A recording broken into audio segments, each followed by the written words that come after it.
Hello, আসসালামু আলাইকুম। সবাই কেমন আছেন? আমিও আল্লাহর রহমতে ভালো আছি, আপনাদের দোয়ার বরকতে। আজকে আমি অন্যরকম একটা সবজি রান্না করব। এই সবজিটা যে কোনো সবজি দিয়ে রান্না করা যায়। আপনাদের পছন্দ মতো সবজি নিয়ে রান্না করবেন। প্রথমে আমি সব সবজিগুলি একে একে ভেজে নেব, আলাদা আলাদা করে ভেজে নেব। ভাজা হয়ে গেলে একটা পাত্রে উঠিয়ে নেব। আবার আরেকটা সবজি দেব, লাউটাও আমি ভেজে নিয়েছি। লাউ,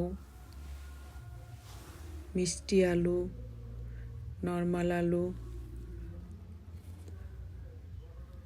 ফুলকপি, বেগুন, মানে যা হাতের কাছে যা সবজি থাকে এই সবজিটা সব দিয়ে রান্না করা যায়।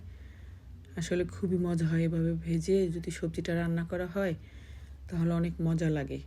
মানে এটা ভিন্ন ধরনের একটা সবজি, আর ভিন্ন ধরনের একটু স্বাদ লাগে, ভালোই হয়।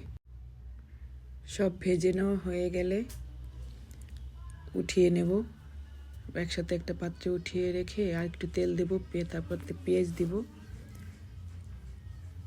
পেঁয়াজ ভাজা ভাজা হয়ে আসলে হালকা হালকা করে একটু করে লবণ, কারণ আমার সবজিতে সব লবণ দেওয়া আছে। পেঁয়াজটা ভাজার সময় হালকা একটু লবণ দিয়ে, একটু আদা রসুন দিয়ে একটু পানি দেব। পানি দিয়ে একটু হলুদ দেব, হলুদের গুঁড়া, একটু ধনিয়া গুঁড়া, মরিচের গুঁড়া, জিরার গুঁড়া দিয়ে নাড়াচাড়া করে কষিয়ে নেব।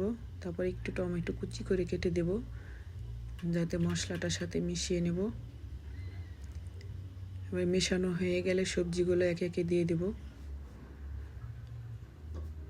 সবজি দিয়ে নাড়াচাড়া করে একটু টমেটো কুচি দিয়ে দেব, কাঁচামরিচ কুচি দেব, সব সবজিগুলো দিয়ে দেব। দিয়ে নাড়াচাড়া করে একটু পানি দেব, পানি দিয়ে মিশিয়ে নাড়াচাড়া করে নেব। হয়ে গেলে এটা ভাতের সাথে বা রুটির সাথে খেতেও পারেন, যেভাবে খাবেন সেভাবে মজা লাগবে।